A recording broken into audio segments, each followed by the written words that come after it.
going to be making some organic raw chunky beef and kale dog food. Now if your dogs don't already eat raw, you're going to want to make sure that you mix it in with their existing food. In the beginning, I would do about 25% raw and then 75% their normal food, and then just go from there. Over time you can slowly convert. If you don't want to fully convert your dogs to raw, which I haven't done yet either, I kind of do half and half, but you can also just mix this in with their food at mealtime to get them to eat their food. If they're finicky, I know sometimes my dogs are, in the morning I'm like, come on guys, time to eat, I gotta go, let's eat. They're like, no, I'm not having it. I'm like, okay, let me just mix in some of this other food, because they're always usually gonna eat beef. At least my dogs, they just absolutely love anything meaty, so they will just scarf it down. So I'll mix it in with their food to get them to eat, so that I know they've eaten for the day and I can go off to work without worrying about them starving. All right guys, so I've listed everything below in my blog that we're going to need. Let's grab it and get started. So the first thing we're going to need is a 1/4 cup of pumpkin seeds, and then also a 1/4 cup of walnuts. And then we're just going to add these to a food processor and pulse them until they're roughly chopped. So this is what we're going for right here. Then we can go ahead and add this to a large mixing bowl. Then we're going to need 3 eggs. 1, 2, 3. And then we're going to also need some kale, and you want to remove the ribs of the kale just by taking your knife and cutting alongside of the rib and then removing it.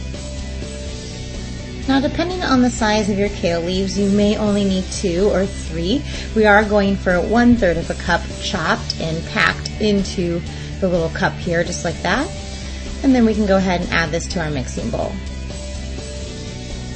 Meat without bones contains a lot of phosphorus and must be balanced with calcium, so bone meal contains a full range of minerals for proper calcium absorption. We need 1 tablespoon.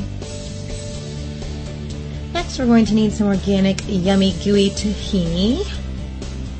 And we need 1 tablespoon of this as well. Dogs love this. Then we're going to go ahead and take a spoon and mix this all together. You want to make sure you mix it well so that everything is all combined in here.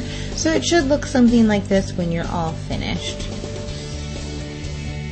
Next, we're going to need 1 pound of stew beef, and you want to use either like all grass-fed beef, organic beef, however they have it in your grocery store.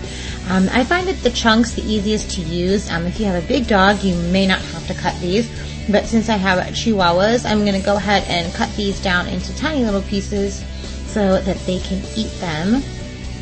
So as you can see, I kind of broke it up into, what do we got, 7 pieces here. Okay, so you're going to do this for all of your meats if you need to cut them however you like, and then mix this in with our bowl, and it should come out looking something like this. It actually looks really good. Like, I might even try it, I don't know. Then we're going to go ahead and portion this out depending on your dog's specific needs. And here it is. We are all finished, and this will keep in the refrigerator for no more than 3 days, and you're going to want to use it up or freeze it.